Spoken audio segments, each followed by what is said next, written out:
अब देखिए यहां पर क्या प्रश्न की ओर हम आते हैं।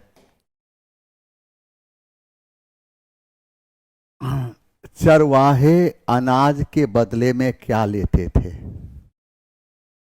चरवाहे अनाज के बदले में क्या लेते थे? इस प्रश्न का जवाब दीजिए। ये सब प्रश्न अपने मन से भी बना सकते हैं। 23 से। चरवाहे अनाज के बदले में क्या लेते थे? 23 क्वेश्चन का आंसर दें। चरवाहे अनाज के रूप में क्या लेते थे? कोई चरवाहा है, अनाज के बदले में क्या लेते थे? चरवाहे अनाज के बदले में क्या लेते थे? खाद और धातु के उपकरण। और इसका सही आंसर डी होगा, उपर्युक्त में से एक से अधिक।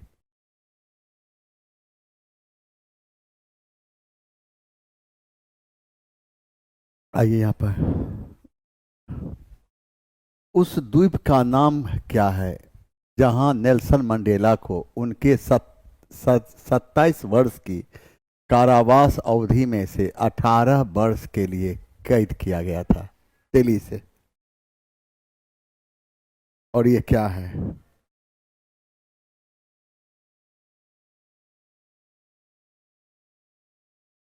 23 से।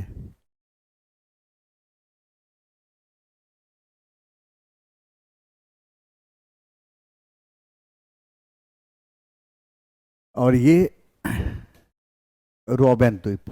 और ये रोबेन द्वीप कहाँ है? दक्षिण अफ्रीका में। दक्षिण अफ्रीका में। अब प्रश्न उभरता है कि नेल्सन मंडेला को भारत सरकार ने भारत रत्न कब दिया था? तो नेल्सन मंडेला को, देखो यहाँ पर, नेल्सन नेल्सन मंडेला को भारत सरकार ने 1990 ईस्वी में भारत रत्न दिया था।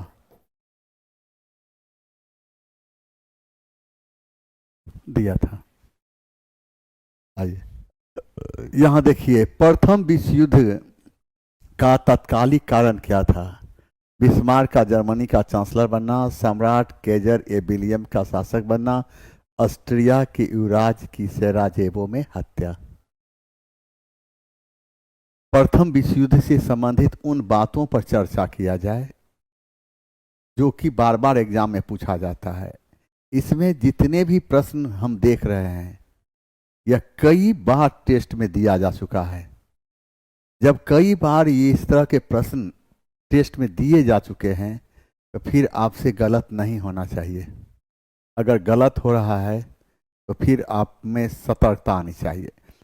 और हम प्रथम विश्व युद्ध का प्रारंभ हुआ था 28 जुलाई 1914 ईस्वी को, तो वहीं प्रथम विश्व युद्ध का अंत हुआ था 11 नवंबर 1918 ईस्वी को। प्रथम विश्व युद्ध का तत्कालिक कारण माना जाता है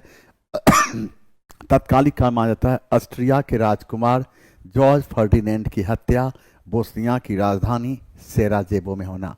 अब देखें, प्रथम विश्व युद्ध की बात करते हैं। प्रथम विश्व युद्ध का प्रारंभ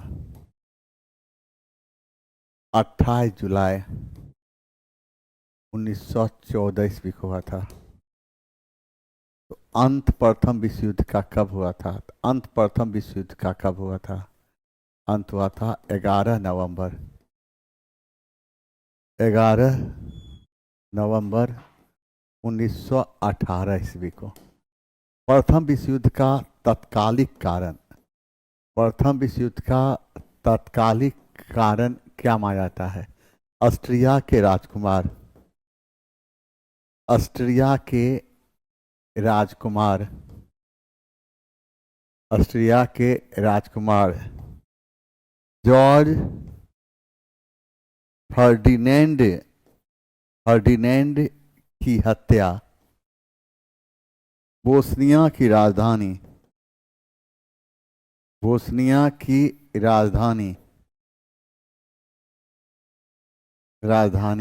सेराजेवो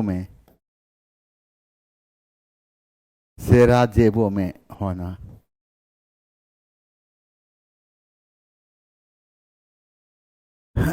अब यहां पर हम क्या देखते हैं, यहां पर क्या होना चाहिए, तो प्रथम विश्व युद्ध का प्रारंभ कब हुआ था, 28 जुलाई 1914। अंत कब हुआ था प्रथम विश्व युद्ध का, 11 नवंबर 1918। ये डेट आप जानते हैं, लेकिन बार बार देखिए, वरना आपका प्रश्न गलत हो सकता है। ठीक है, अब यहां पर देखिए कि यहां पर हम क्या देखेंगे कि इसका तत्कालिक कारण क्या माना था। तत्कालिक कारण माना था ऑस्ट्रिया के राजकुमार जॉर्ज फर्डिनेंड की हत्या बोस्निया की राजधानी सेराजेवो में होना। और इस हत्या के लिए ऑस्ट्रिया ने सर्बिया को उत्तरदायी ठहराया।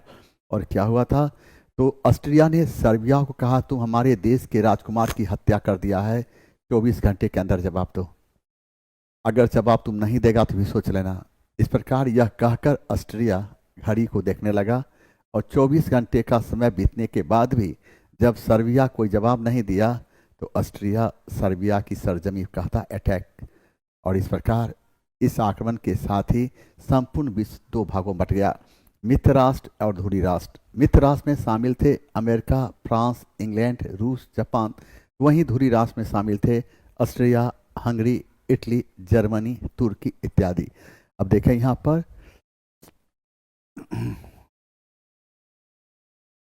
अब देखते हैं कि प्रथम विश्व युद्ध के समय, प्रथम विश्व युद्ध के समय, प्रथम विश्व युद्ध के समय संपूर्ण विश्व दो भागों में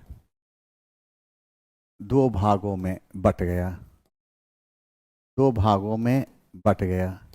कौन कौन, मित्र राष्ट्र और धुरी राष्ट्र। मित्र राष्ट्र और धुरी राष्ट्र। मित्र राष्ट्र में शामिल कौन थे, अमेरिका, फ्रांस,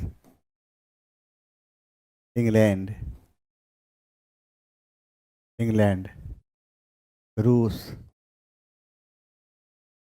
जापान इत्यादि।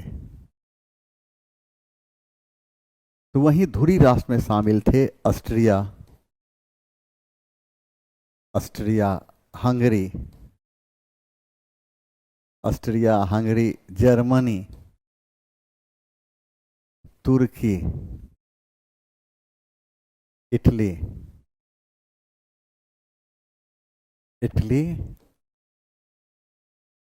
इत्यादि। यहां देखें कि किस युद्ध के बाद सिमोनोस्की की संधि हुई थी, किस युद्ध के बाद। अब हम ये देखते हैं किस युद्ध के बाद सिमोनोस्की की संधि हुई थी, 23 से 23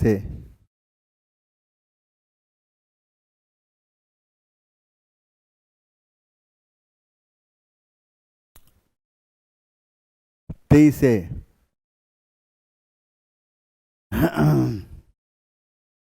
अब यहां पर क्या होगा, और इसका सही आंसर क्या हो जाता है, ए। अब देखिए, अब हम यहां पर देखते हैं किस युद्ध के बाद सिमोनोस्की की संधि हुई थी। ये क्वेश्चन इंपॉर्टेंट हो जाता है। अब हम देखेंगे चीन और जापान युद्ध कब हुआ था। तो चीन और जापान युद्ध 1894 से 1895 के दौरान हुई थी। और इस युद्ध की समाप्ति जिस संधि के तहत हुई इसे हम सिमोनोस्की की संधि के नाम जानते हैं। और ये संधि 1895 ईस्वी में हुई थी। अब देखें यहाँ पर चीन की बात करते हैं। चीन जापान युद्ध का समय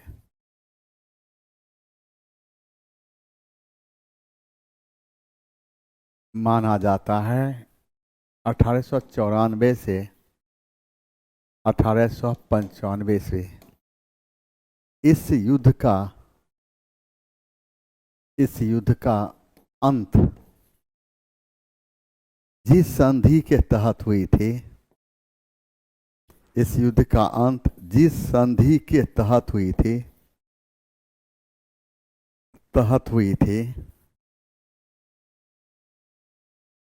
उसे हम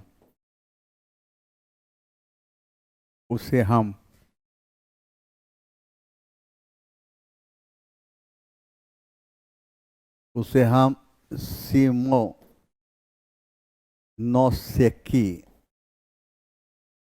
की संधि के नाम से जानते हैं। यह संधि 1895 ईस्वी में, यह संधि 1895 ईस्वी में हुई थी। इस संधि के तहत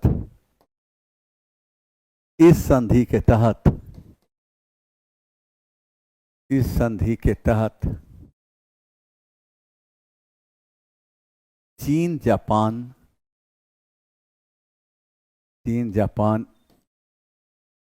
युद्ध समाप्त हुआ था। अब यहां पर देखो क्या है। चीन जापान युद्ध कब हुआ था? अब देखना है चीन जापान युद्ध का समय क्या माना जाता है। तो चीन जापान युद्ध का समय माना जाता है 1894 से 1895। इस युद्ध का अंत किस संधि के तहत हुई थी? और इस युद्ध का अंत जिस संधि के तहत हुई थी उसे हम सिमोनोसेकी की संधि के नाम जानते हैं। यह संधि कब हुई थी? 1895 ईस्वी में हुई थी। और इस संधि के तहत चीन जापान युद्ध समाप्त हुआ था। अब यहाँ पर हम देखते हैं रूस जापान युद्ध कब हुआ था। तो रूस जापान युद्ध का समय 1904 से 1905 ईस्वी माना जाता है। इस युद्ध में रूस को हार का सामना करना पड़ा था।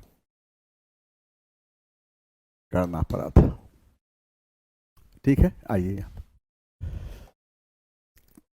यहाँ पर देखिए, जब मार्को पोलो ने चीन का दौरा किया था तब वहाँ का शासक कौन था? अब प्रश्न ये उभरता है कि एक उस समय शासक था कुबलई खां। अब प्रश्न ये उभरता है ये मार्को पोलो कहाँ का था? ये मार्को पोलो कहाँ का था? इटली। कहाँ का? इटली का। इटली में कहाँ? वेनिस। इटली में वेनिस। अब ये पूछते हैं वहाँ का शासक कौन था? तो कुबलई खां। ये कुबलई खां कौन था? ये चंगेज खां का पोता था। यह कौन था? चंगेज खां का। चंगेज खां का पोता था। अब हम चंगेज खां की जब हम बात करते हैं तो देखते क्या है कि इल्तुतमिश के समय मध्य एशिया के आक्रमणकारी, मध्य एशिया के ख्वारिज्म के राजकुमार मंगबर्नी का पीछा करते हुए मंगोल नेता चंगेज खां 1221 ईस्वी में सिंधु नदी के तट पर आ गया था। इसलिए प्रश्न उभरता है इल्तुतमिश के शासनकाल में किस मंगोल आक्रमणकारी का दिल्ली सल्तनत की धरती पर आक्रमण का खतरा मंडराने लगा था? वह था चंगेज खां। ये खतरा कब आया था? तो 1221 ईस्वी में। मंगोल नेता चंगेज खां कहाँ आ गया था? तो सिंधु नदी के तट पर आ गया था। कहाँ गया था? सिंधु नदी के तट पर आ गया था। अब देखें यहाँ पर, आइए क्या है यहाँ देखिए, इल्तुतमिश के शासनकाल में इल्तुतमिश के शासनकाल में इल्तुतमिश के शासनकाल में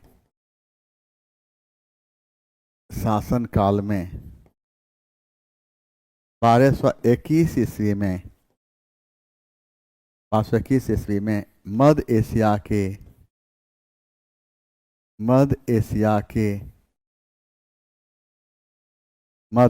के ख्वारिज्म के राजकुमार मध्य एशिया के ख्वारिज्म के राजकुमार मंगबर्नी का पीछा करते हुए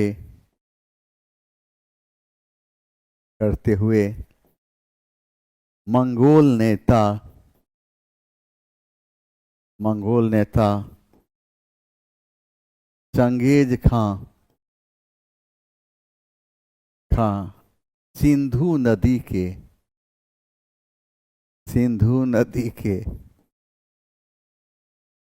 के तट पर आ गया था। अब देखो यहाँ पर हम क्या देखें, इल्तुतमिश के शासनकाल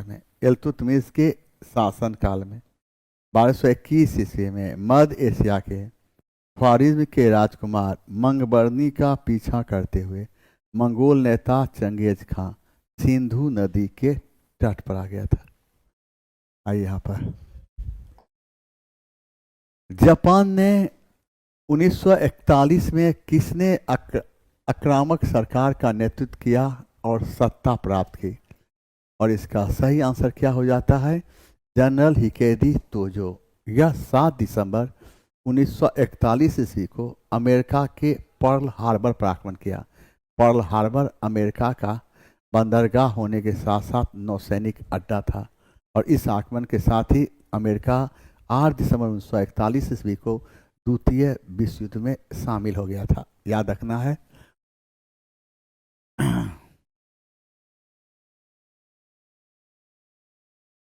जापान ने 7 दिसंबर 1941 ईस्वी को जापान ने 7 दिसंबर 1941 ईस्वी को अमेरिका के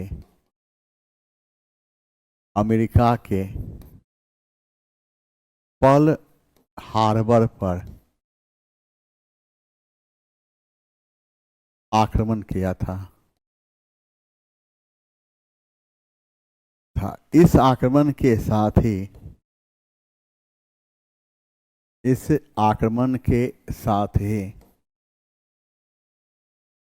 अमेरिका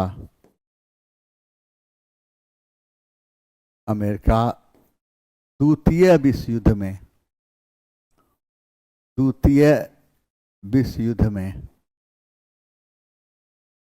में शामिल हो गया।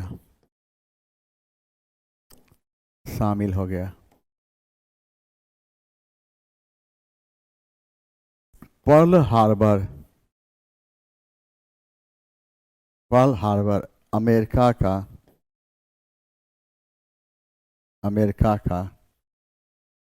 नौसैनिक अड्डा होने के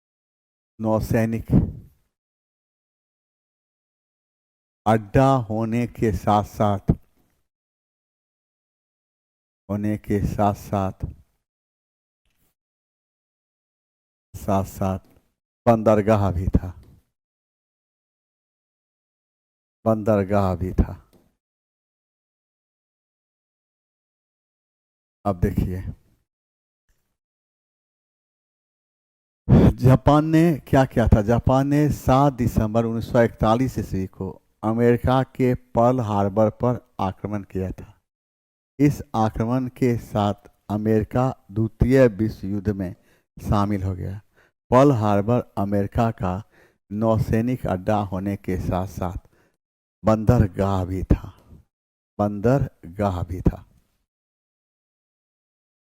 अब देखें यहाँ पर यूरोप में 1848 की क्रांतियां मुख्यतः निम्न राजमार्गों से प्रेरित थी। और किससे? तो राजनीतिक सुधार और लोकतंत्र से। किस राजमार्ग प्रभावित थी? तो यहाँ पर राजनीतिक सुधार और लोकतंत्र। राजनीतिक सुधार और लोकतंत्र।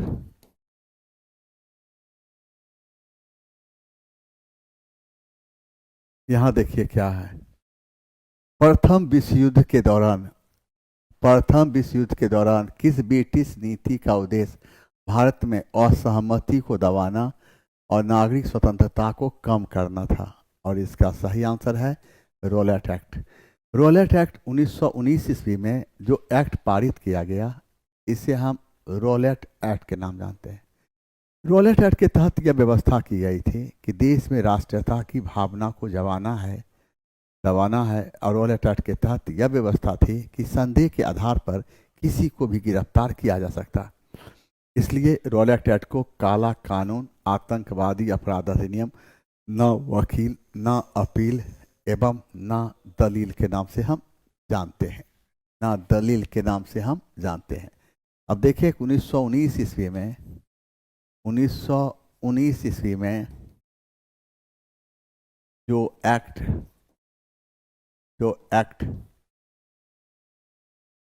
पारित किया गया था उसे हम रोलेट एक्ट के नाम से जानते हैं। इस एक्ट के तहत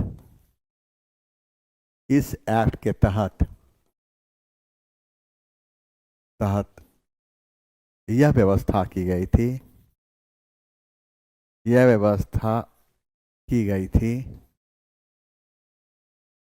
संदेह के आधार पर किसी को भी गिरफ्तार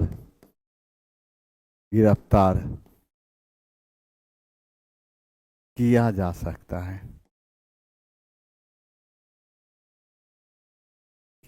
सकता है। इस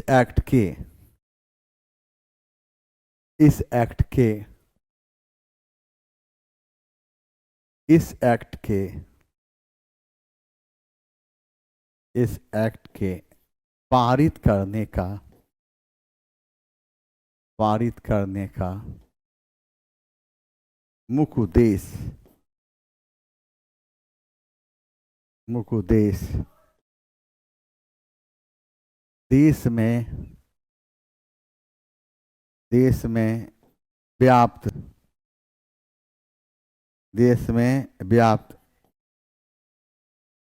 राष्ट्रीयता की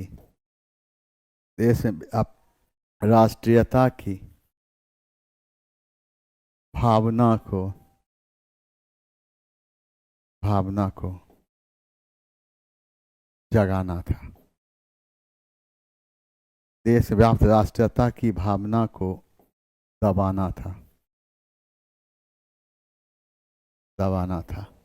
1919 के रोलेट एक्ट को हम किस नाम जाने? 1919 के रोलेट एक्ट को हम काला कानून, 1919 के रोलेट एक्ट को हम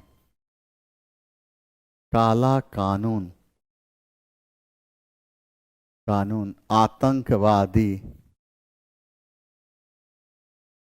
आतंकवादी अपराध अधिनियम, न वकील, न अपील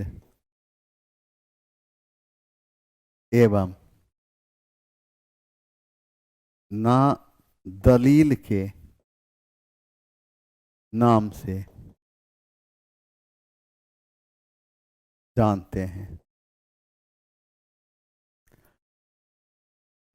भारत सरकार अधिनियम कब पारित हुआ था? 1919 में। साइमन कमीशन का गठन कब हुआ था? गठन 1927 में। आया कब था? 1928 में। कहाँ आया भारत में सर्वप्रथम? मुंबई। आइए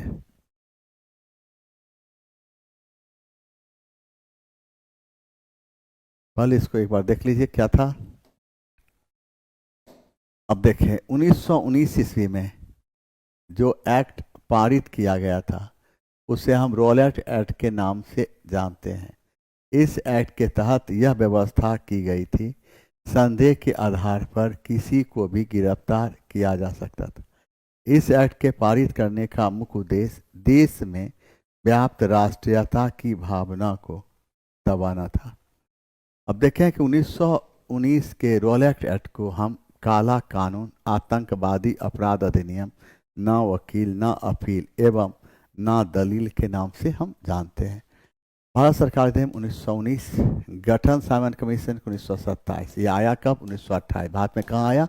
मुंबई आया था।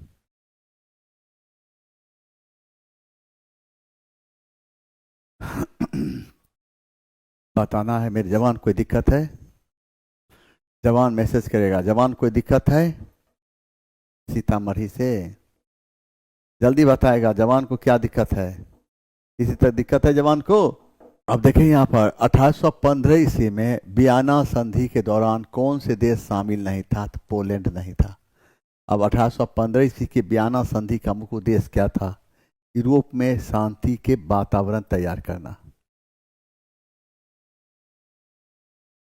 अब देखें यहाँ पर वियना संधि कब हुआ था? वियना संधि कब हुआ था? तो 1815 ईस्वी में। और मुख्य उद्देश्य क्या था? वियना संधि का मुख्य उद्देश्य था यूरोप में शांति का वातावरण तैयार करना।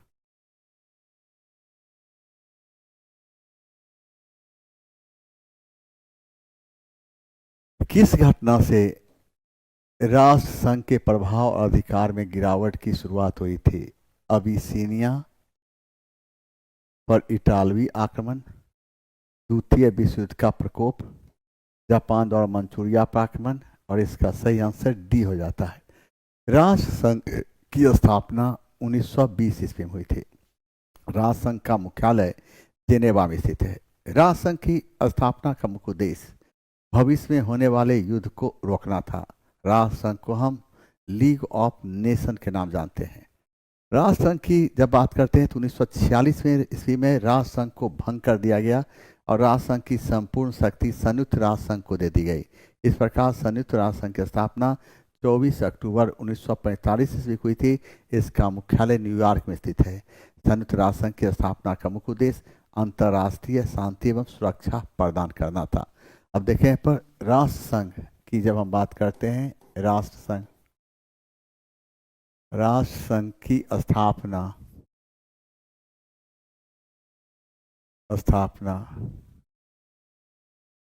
1920 ईस्वी में हुई थी। राष्ट्र संघ का मुख्यालय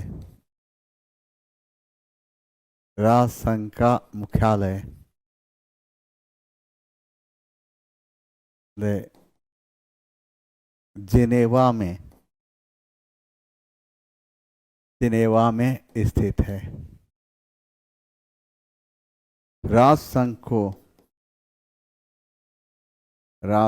को हम लीग ऑफ नेशंस के नाम से जानते हैं। राष्ट्र संघ की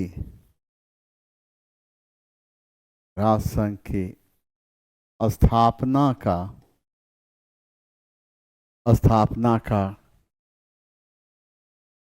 मुख्य उद्देश्य भविष्य में होने वाले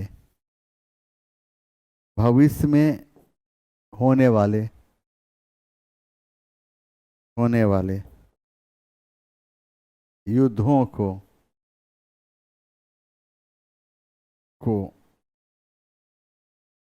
रोकना था।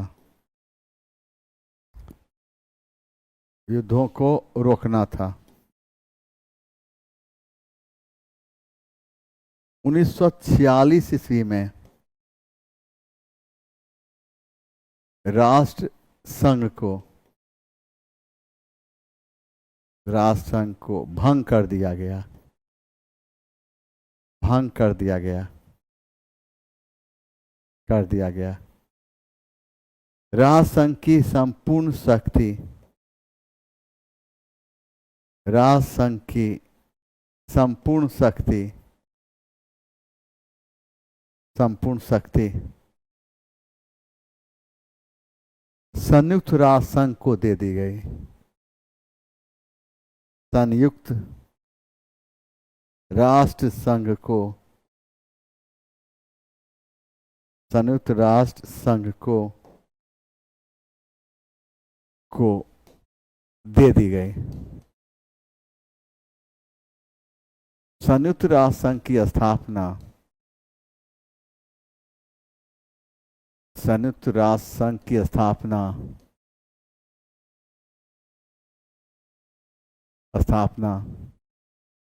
24 अक्टूबर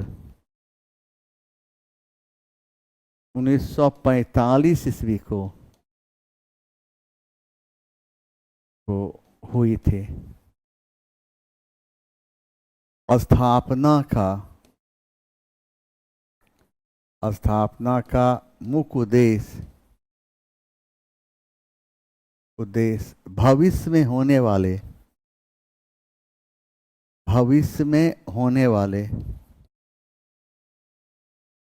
वाले युद्धों को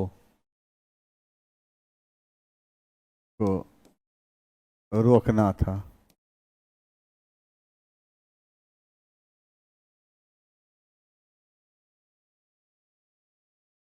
स्थापना का मुख्य उद्देश्य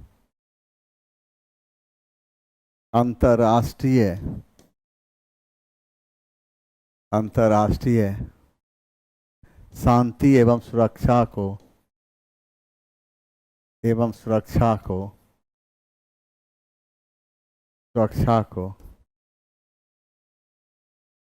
बनाए रखना था।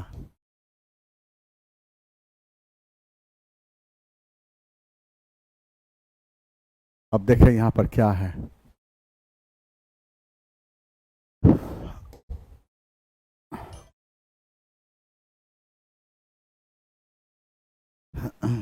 अब देखिए, राष्ट्र संघ की स्थापना 1920 ईस्वी में हुई थी। राष्ट्र संघ का मुख्य उद्देश्य, राष्ट्र संघ का मुख्यालय कहाँ? जेनेवा में स्थित है। अब यहाँ पर राष्ट्र संघ को हम लीग ऑफ नेशंस के नाम से भी जानते हैं। राष्ट्र संघ की स्थापना का मुख्य उद्देश्य भविष्य में होने वाले युद्धों को रोकना था। 1946 ईस्वी में राष्ट्र संघ को भंग कर दिया गया। राष्ट्र संघ की संपूर्ण शक्ति संयुक्त राष्ट्र संघ को दे दी गई। संयुक्त राष्ट्र संघ की स्थापना 24 अक्टूबर 1945 ईस्वी को हुई थी। स्थापना का मुख्य उद्देश्य अंतर्राष्ट्रीय शांति एवं सुरक्षा को बनाए रखना है। ठीक है, आइए।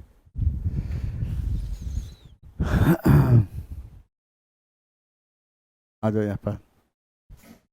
क्वेश्चन नंबर की जब हम बात करते हैं तो आगे आइए।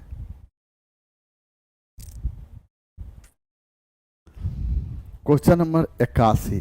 क्वेश्चन नंबर 81 में क्या है?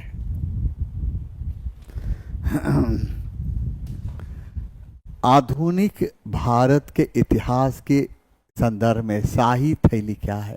शाही थैली क्या है? एक संगठन द्वारा दूसरे संगठन को निजी तौर पर दी जाने वाली थैली। भारत सरकार द्वारा प्रतिष्ठित व्यक्तियों को सेवाओं के उपलब्ध में दी गई थैली। भारत के पूर्व देशी राजाओं को भारत सरकार द्वारा दिया गया अनुदान। और इसका सही आंसर सी हो जाता है। सही आंसर सी। आइए, अब यहाँ पर हम देखें, निम्नलिखित में से कौन से पल्लव राजा ने चालुक्य सम्राट राजा पुलकेशिन द्वितीय को पराजित करके और उनका वध करके बतापी कोंड का किताब हासिल किया था? तो नरसिंह वर्मन प्रथम, पल्लव राजा नरसिंह वर्मन प्रथम। अब यहाँ पर देखिए पल्लव राजा नरसिंह वर्मन प्रथम, महेंद्र वर्मन प्रथम ये किस राजवंश का शासक था? तो पल्लव राजवंश का, पल्लव राजवंश के शासक थे। और महेंद्र वर्मन प्रथम एक विद्वान शासक था। इसने मत विलास प्रहसन जैसी, इसने मत विलास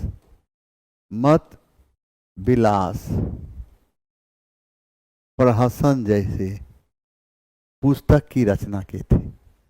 अब ये यहाँ पर देखिए, ये परमेश्वर वर्मन प्रथम किस राजवंश का शासक था? तो ये पल्लव राजवंश, किस राजवंश? पल्लव राजवंश का शासक था, पल्लव राजवंश का शासक था। अब यहाँ देखना है, चीन लेखक भारत का उल्लेख किस नाम से करते हैं? 23 से, क्वेश्चन नंबर 43, क्वेश्चन नंबर 83, 23 से बताएं, देखें हम कौन सही होता है। 23 से,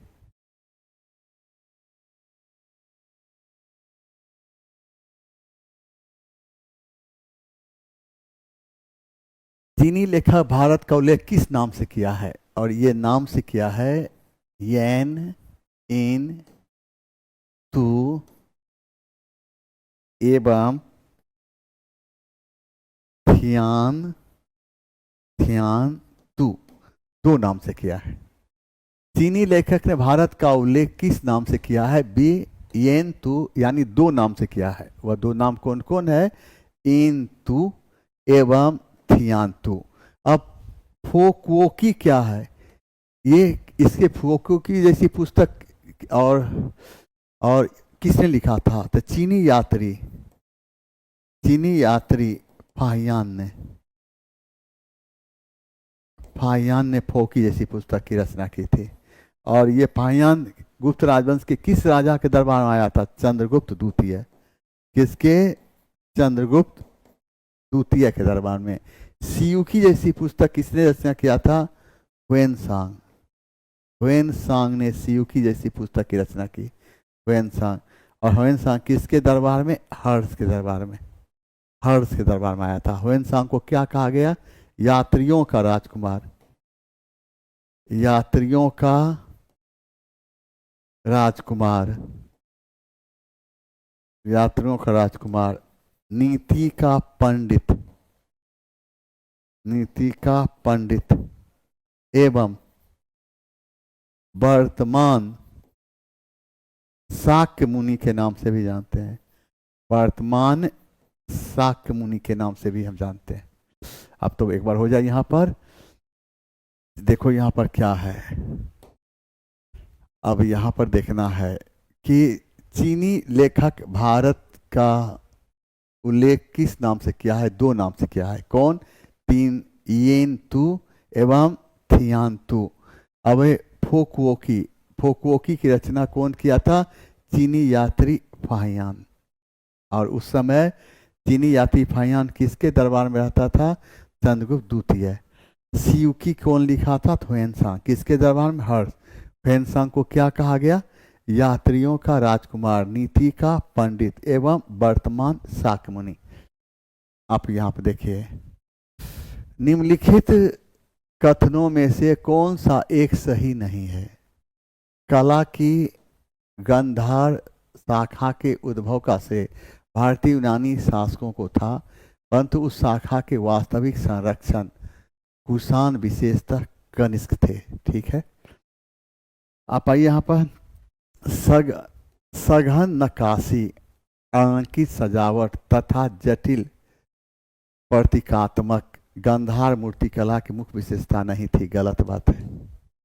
यूनान रोम वास्तुशिल्पी प्रभाव से बौद्ध स्तूप की संरचना को रूपांतरित किया, यह भी सही है। और इसमें कौन कहता है सही नहीं है? इसका सही आंसर बी हो जाता है। याद रखना है, गांधार कला को हम इंडो यूनानी कला के नाम जानते हैं। गांधार कला को इंडो यूनानी कला इसलिए कहा गया क्योंकि गांधार कला पर भारतीय और यूनानी दोनों प्रभाव था, इसलिए गांधार कला को इंडो यूनानी कला कहा गया। गांधार कला में महात्मा बुद्ध की चेहरे की जो आकृति बनी वह यूनानी देवता अपोलो से मिलता है। गांधार कला में महात्मा बुद्ध के मूर्ति के निर्माण में काले रंग के पत्थर का प्रयोग किया जाता था। अब देखो यहाँ पर गांधार कला को हम इंडो यूनानी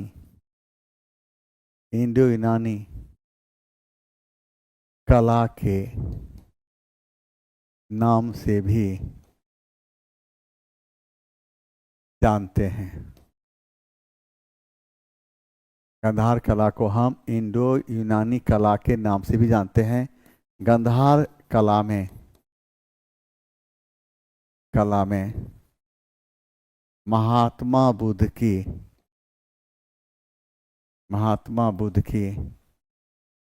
चेहरे की जो आकृति बनी वह यूनानी देवता अपोलो से मिलता है। गंधार कला में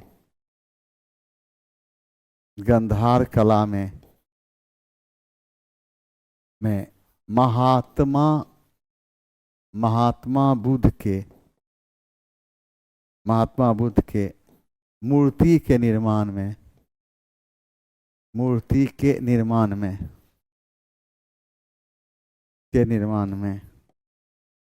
काले रंग के पत्थर का प्रयोग किया जाता था।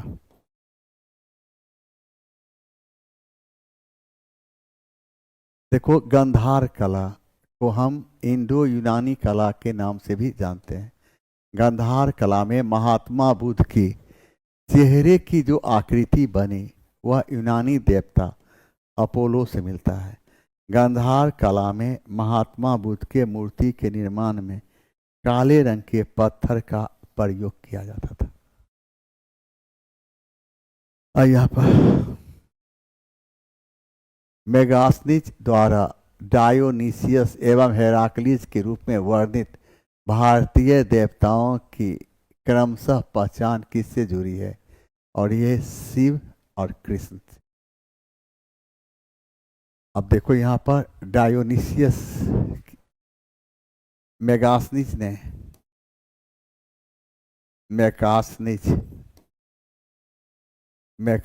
ने डायोनीसियस किसको कहा? शिव को।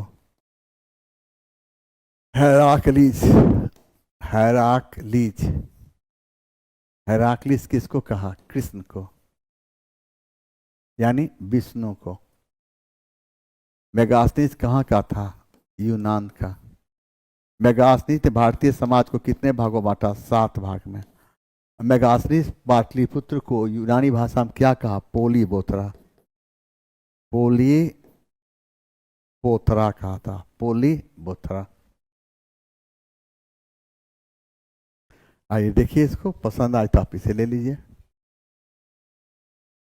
लुम्बिनी बौद्धों के लिए पवित्र स्थान है, क्योंकि यहाँ भगवान बुद्ध को संबोधि प्राप्त हुआ। यहाँ बुद्ध ने अपना प्रथम धर्मोपदेश दिया।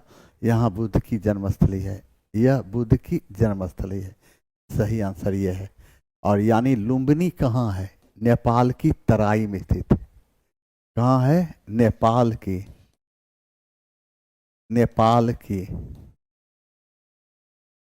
तराई में स्थित है। महात्मा बुद्ध का जन्म कब हुआ था? जन्म 563 ईस्वी पूर्व। बुद्ध ने अपना पहला धर्म उपदेश कहाँ दिया था? सारनाथ। इसे क्या कहा गया? धर्म चक्र प्रवर्तन। इसे कहा गया धर्म चक्र प्रवर्तन।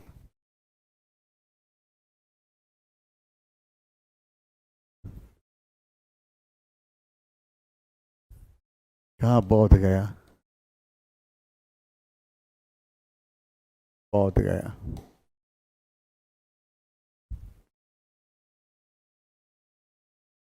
त्रिरत्न सिद्धांत, सम्यक ज्ञान, सम्यक चैत्य, सम्यक ज्ञान, सम्यक दर्शन, सम्यक चैत्य, जिस धर्म की महिमा थी वह है जैन धर्म, वह है जैन धर्म। क्वेश्चन नंबर 87, वह है जैन धर्म, वह है जैन धर्म। और या तो जैन धर्म, जहां तक सवाल है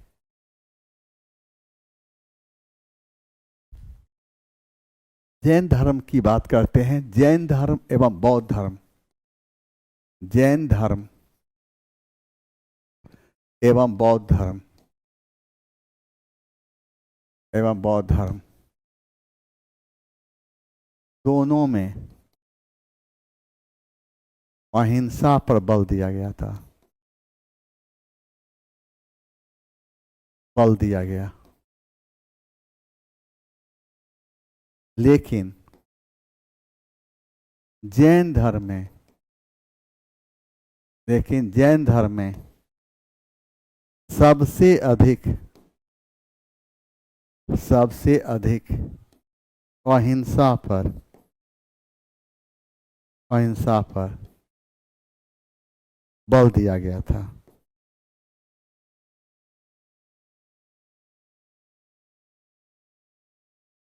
आइए,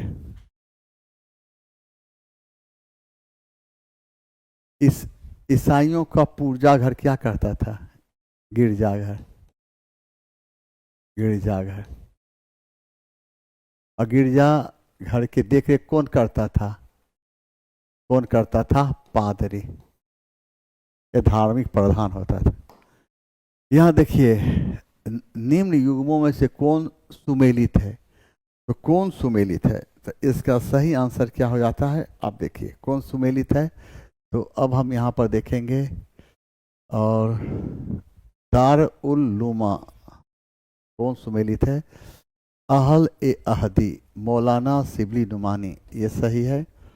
उसके बाद हम देखते क्या हैं कि नजवा उल उलमा, और ये सैयद नजीर हसन, ये सही है।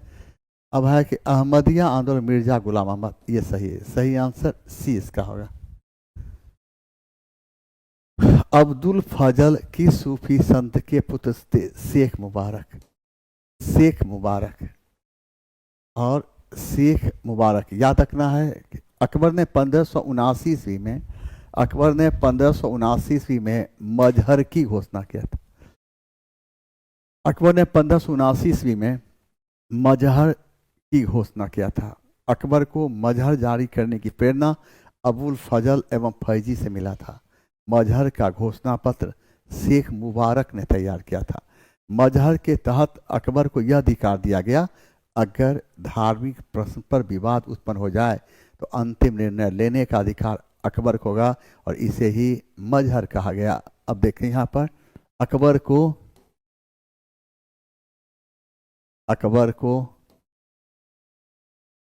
मजहर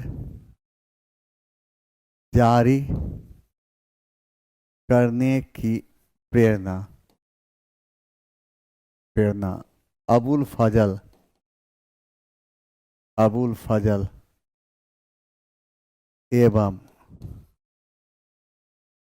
फैजी से मिला था। अकबर को मजहर जारी करने की प्रेरणा अबुल फजल एवं फैजी से मिला था। मजहर का घोषणा पत्र शेख मुबारक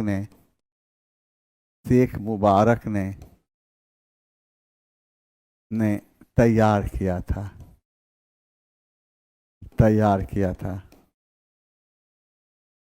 मजहर के तहत अकबर ने 1579 ईस्वी में मजहर की घोषणा किया था। मजहर की घोषणा किया था। मजहर के तहत अकबर को यह अधिकार दिया गया, यह अधिकार दिया गया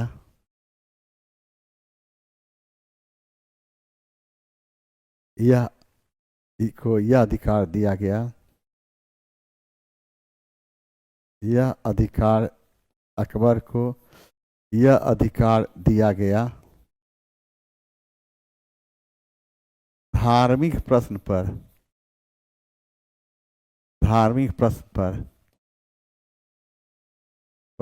विवाद उत्पन्न हो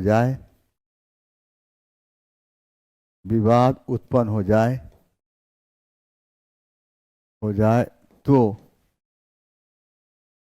अंतिम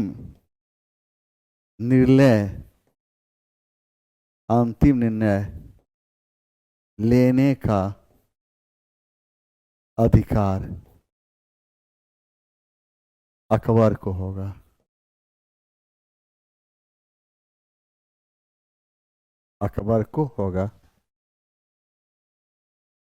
अधिकार अकबर को होगा।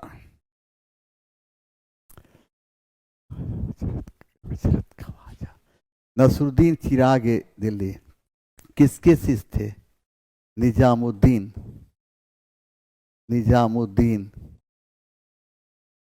औलिया के शिष्य थे। अब देखें यहां पर अकबर को मजहर जारी करने की प्रेरणा अबुल फजल एवं फैजी से मिला था। मजहर का घोषणा पत्र शेख मुबारक ने तैयार किया था। अकबर ने 1579 ईस्वी में मजहर की घोषणा किया था।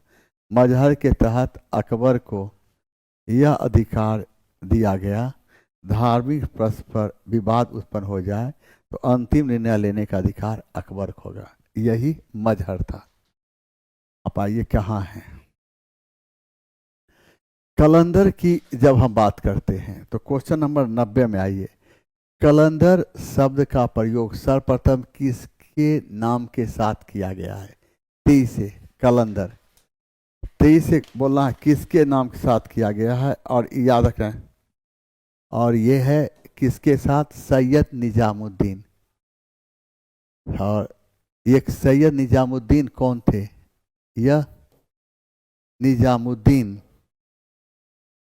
यह निजामुद्दीन औलिया के शिष्य थे।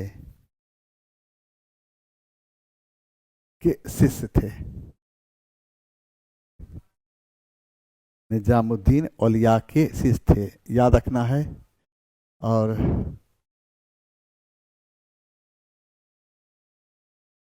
काबुल विजय के उपलक्ष्य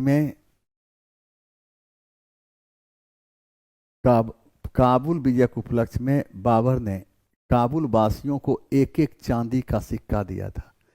बाबर की सुदारता को देखते हुए उसे कलंदर की उपाधि दी गई। कलंदर का अर्थ होता है दानी या भिक्षु। अब देखें यहाँ पर काबुल विजय के उपलक्ष्य में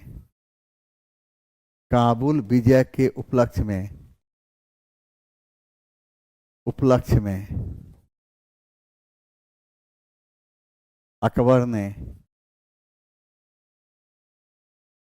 काबुल विजय के उपलक्ष्य में अकबर ने काबुल वासियों को एक एक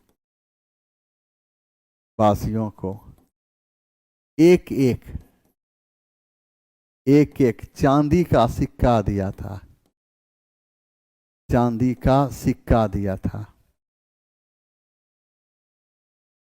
दिया था। काबुल विजय के उपलक्ष्य में अकबर ने काबुल वासियों को एक एक चांदी का सिक्का दिया था। बाबर की इस उदारता को देखते हुए उसे कलंदर की उपाधि दी गई थी। कलंदर का अर्थ होता है, कलंदर का अर्थ होता है दानी या भिक्षुक। दानी या भिक्षु। अब देखिए यहां पर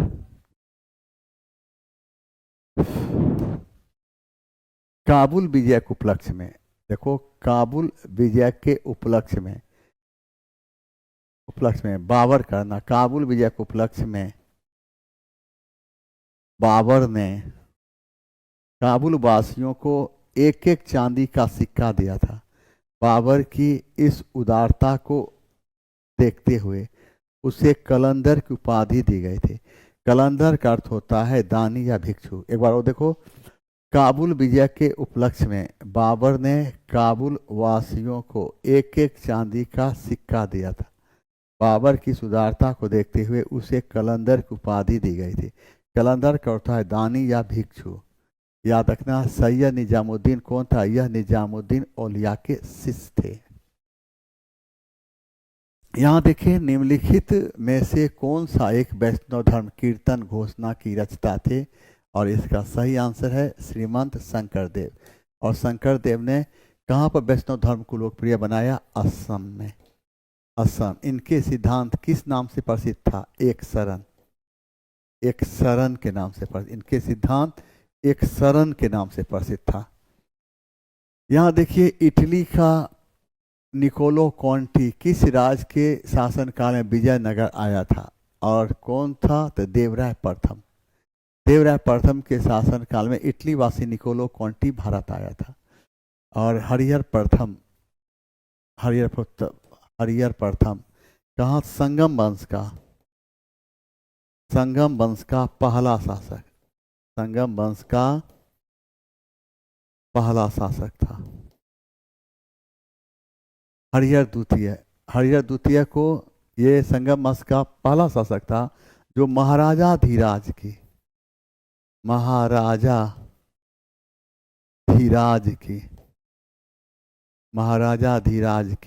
उपाधि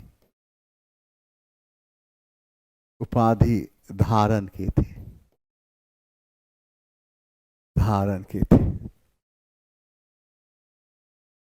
निम्नलिखित में से किस शासक ने भारत में डाक व्यवस्था प्रारंभ किया था? और इसका सही है अलाउद्दीन खिलजी।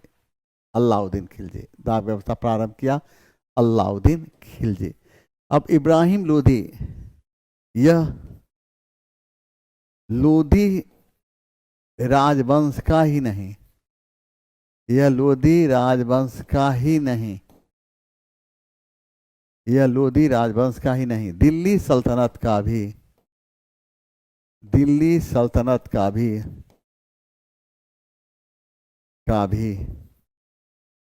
अंतिम शासक था। फिरोज शाह तुगलक को दिल्ली सल्तनत का अकबर कहा गया। दिल्ली सल्तनत का अकबर कहा गया। आइए यहां पर, कुतुबुद्दीन ऐबक के बारे में निम्न से कौन सा कथन सत्य है? डी से, कुतुबुद्दीन ऐबक के बारे में निम्नलिखित कौन सा कथन सत्य है? अब देखिए, खोखरों को परास्त कर गौरी जब गजनी वापस जा रहा था तो उसने भारत में अपने जीते हुए प्रदेश का ऐबक का प्रतिनिधि नियुक्त किया था। ऐसा ही है। और वह औपचारिक रूप से 25 जून को दिल्ली की गद्दी पर बैठा था। यह भी सही है। आप यहाँ पर आइए, ऐबक ने अपने नाम में कोई सिक्का जारी नहीं किया। यह भी सही है। राज्यारोहण से ऐबक दासदास मुक्त नहीं था। यह भी सही है। उसने सुल्तान की पदवी ग्रहण की। यह गलत है, उसने सुल्तान पदवी ग्रहण नहीं की। इसका सही आंसर ए होगा। अब देखिए यहाँ पर, महमूद गजनबी ने अपने लूटमार आक्रमण भारत पर किए। इनमें से आक्रमणों की संख्या कितनी थी और अंतिम आक्रमण का लक्ष्य क्या था? और इसका सही आंसर था नंबर 17वां, और किसके विरुद्ध? जाट के विरुद्ध। सही आंसर सी होगा। महमूद गजनवी के भारत पर आक्रमण करने का मुख्य उद्देश्य भारत से धन प्राप्त करना एवं इस्लाम का प्रचार करना था। महमूद गजनवी ने भारत पर आक्रमण करके हिंदू के मंदिरों में जो भी भगवान के मूर्ति थे उसे तोड़ डाला और इस उपलक्ष्य में एक उपाधि धारण की जिसका नाम था बुत सीखन। बुत सीखन का अर्थ होता है मूर्ति भंजक, अर्थात मूर्ति को तोड़ने वाला। देखिए महमूद गजनवी के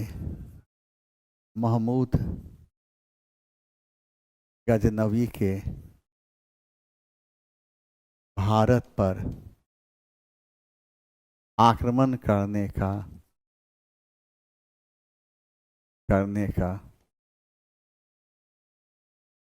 मुख्य कारण माना जाता है इस्लाम का प्रचार करना। इस्लाम का प्रचार करना एवं धन की प्राप्ति।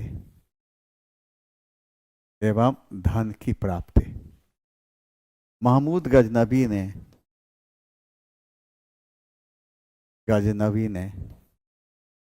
बुत सीखन की उपाधि धारण की थी। इसका अर्थ होता है बुत सीखन। इसका अर्थ होता है बुत सीखन अर्थात मूर्ति भंजक।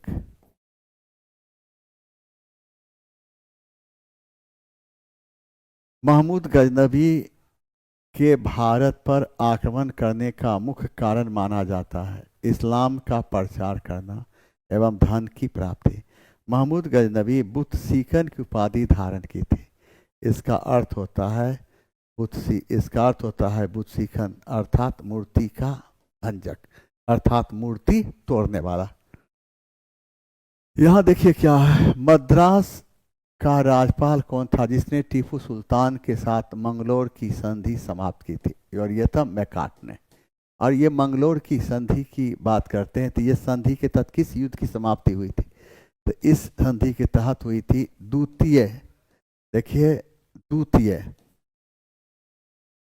द्वितीय मैसूर युद्ध का समय 1780 से 1784 ईस्वी समाप्ति की संधि के तहत हुई थी। समाप्ति हुई थी किस संधि? तो मंगलोर की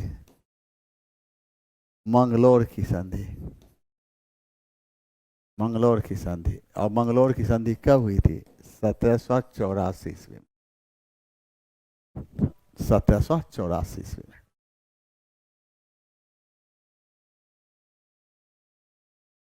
निम्नलिखित में से प्रथम कर्नाटक युद्ध का कौन सा तत्कालिक कारण था?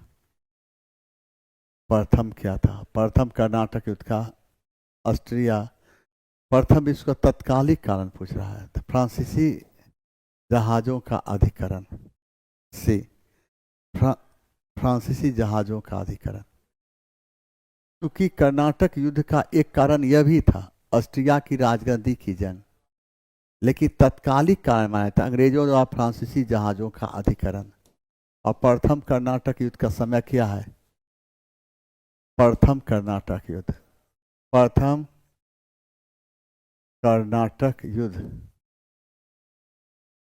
युद्ध का समय 1746 से 1748 से। तत्कालिक कारण पूछा। एक कारण यह भी था, इसका मुख्य कारण यह भी था ऑस्ट्रिया की राजगद्दी का जंग, लेकिन तत्कालिक कारण में ये दे रहा है तो सी होना चाहिए।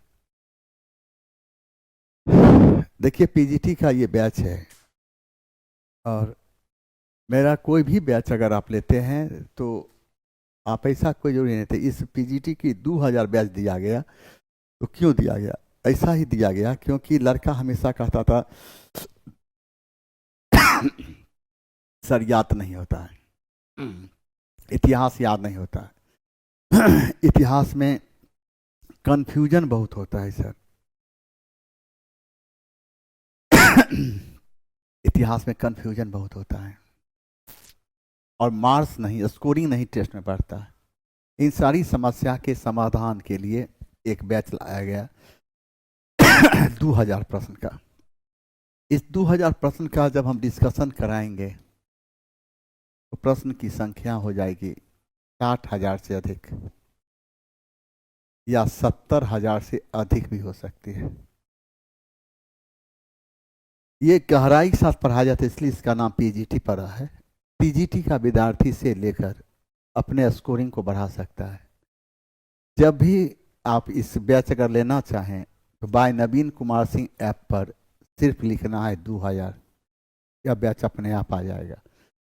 मेरा बैच कुछ भी खरीदते समय मेरा फोटो जरूर देखें, और फोटो के नीचे लिखा हुआ मेरा नाम भी देखें। कोई ज़रूरी नहीं है कि मेरा बैच आपको लेना जरूरी है। हमसे बेटर अगर कोई पढ़ा रहा है तीनों त्रिलोक में, अगर बेटर है हमसे, तो उसी का बैच लीजिए। I don't care.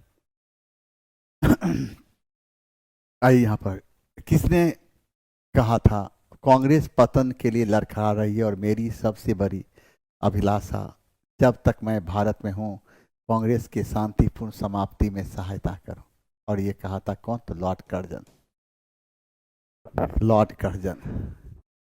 अब और ये क्या था? लॉर्ड डफरिन कांग्रेस के बारे में क्या कहा था? कांग्रेस अल्पमत का, कांग्रेस अल्पमत का प्रतिनिधित्व करता है, प्रतिनिधित्व करता है, प्रतिनिधित्व करता है। स्वराज पार्टी का मुख्य लक्ष्य निम्नलिखित में से कौन सा था? 23 है। स्वराज पार्टी का मुख्य लक्ष्य निम्नलिखित में से क्या था? 1919 के सुधारों की योजना का ध्वंस, एक समान, सतत और समनुरूप अवरोधन की नीति के द्वारा करना। स्वराज पार्टी की स्थापना कब हुई थी? 1 जनवरी 1923 ईस्वी को। 1 जनवरी 1927। कहाँ? इलाहाबाद। कौन स्थापना किया था? चित्तरंजन दास। चित्तरंजन दास और मोतीलाल नेहरू। मोतीलाल नेहरू। चित्तरंजन दास स्वराज पार्टी के क्या थे? अध्यक्ष थे, और मोतीलाल नेहरू सचिव।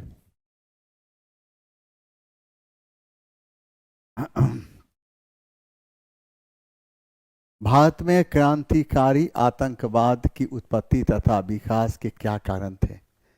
विकास के क्या कारण थे? तो इसका सही आंसर क्या हो जाता है? आप देखिए कि नरम पंथियों को संवैधानिक पद्धति तथा गरम दल के निष्क्रिय विरोध के कारण युवा वर्ग की कुंठा, बंगाल विभाजन को वापस कराने में स्वदेशी तथा विभाजन विरोधी आंदोलनों की विफलता।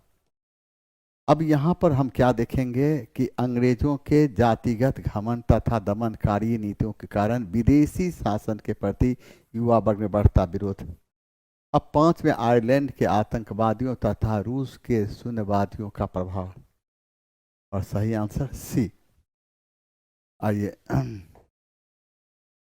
यहाँ देखिए, संविधान को 26 जनवरी के दिन लागू करने का निर्णय इसलिए लिया गया क्योंकि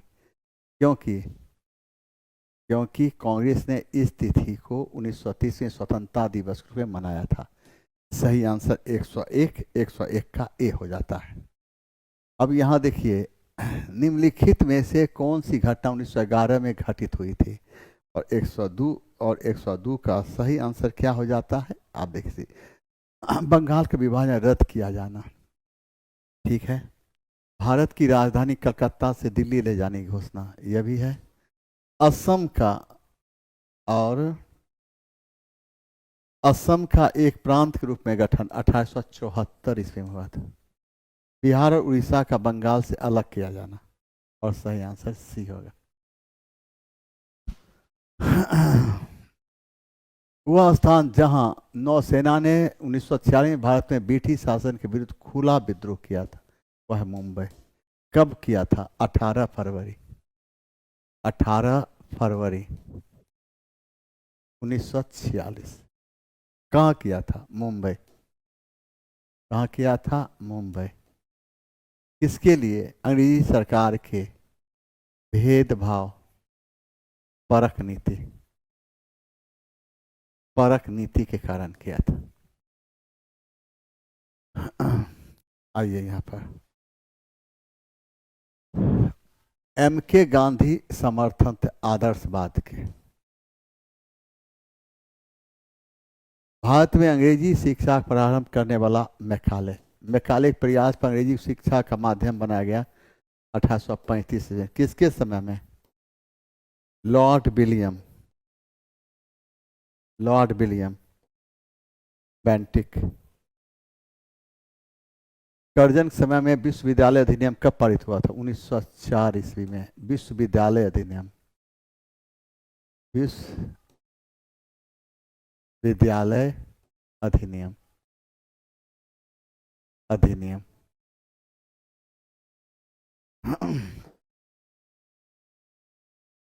इसको मिलान कीजिए। Question number 106। अब इसको बंगाल के लेफ्टिनेंट गवर्नर की नियुक्ति की बात हो रही है। तो यहाँ पर देखिए, यहाँ पर करना है कौन? तो बंगाल के लेफ्टिनेंट गवर्नर। तो बंगाल के लेफ्टिनेंट गवर्नर की नियुक्ति हुई 1853 के चार्टर एक्ट। 1 लाख रुपए वार्षिक विधान शिक्षा हेतु दिया गया। इस पर 1813 के बोर्ड ऑफ कंट्रोल एवं कोर्ट ऑफ डायरेक्टर को रद्द किया गया। कब? 1858 में। पोर्टफोलियो पद्धति का परिचय दिया गया था। कब? सही आंसर इसका हो जाता है बी।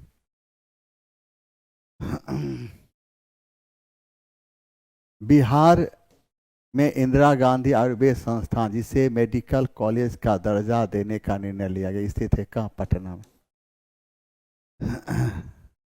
बिहार राज्य स्पोर्ट्स काउंसिल का गठन किया हुआ था 1961 में। क्यों किया गया था? खेलकूद को बढ़ावा देने के लिए।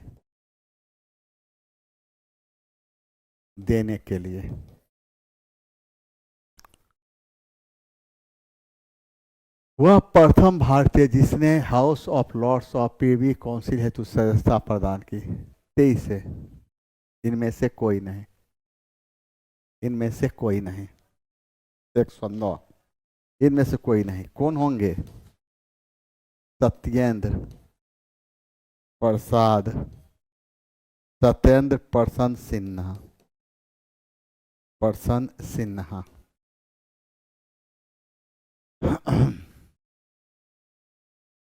ये नहीं होंगे, ये होंगे सत्येंद्र प्रसन्न सिन्हा। ठीक है ना? रेगुलेटिंग एक्ट के प्रावधानों के अंतर्गत बिहार के लिए मुसलमान बिहार कितने? इस आंसर को सुधार कर लीजिए। 2 होगा, 10 नहीं। 2 होगा, 10 नहीं, याद रखिएगा।